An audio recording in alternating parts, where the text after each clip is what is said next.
नाही मी पाणी पिलं म्हणून खोकला यायचे नाही.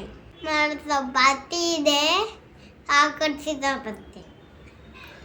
एवढं गोड बोलून गेलेलं माझं लेकराला शाळेमध्ये असं होईल मला वाटलं पण नाही. त्याच्या गळ्याला लागलं होतं तर मग ते खूप रडला. मग परीचे पप्पा आल्याच्या नंतर त्याला बाहेर नेलं आणि त्याच्या गळ्याला क्रीम पण लावली होती.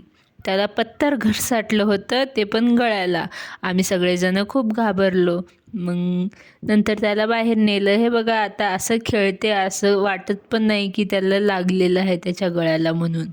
मग आम्ही दोघंजणं तेच बोलत होतो. मग लेकरायला नेलं मॉलमध्ये.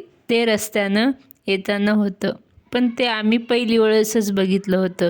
खूप सारं सामान तिथं लेकरायचं तर बरंच काही होतं, पण आम्हाला काही घ्यायचं तर असं काही नव्हतं. पण दिसलं तर म्हणलो की चला बघून येऊ. मग आम्ही सगळ्या वस्तू अशा बघितल्या आणि मग तिथून निघालो. मग घरी आलो. घरी आल्याच्या नंतर अशी मस्त बिर्याणी बनवली आणि मग माझ्या लेकरानं आम्ही खाल्ली आणि माझे लेकरं त्यांच्या भावलीला पण खाऊ घालत होते. घरी आल्याच्या नंतर पिटू काही रडला नाही. त्याला लागलेलं तो विसरून पण गेला होता.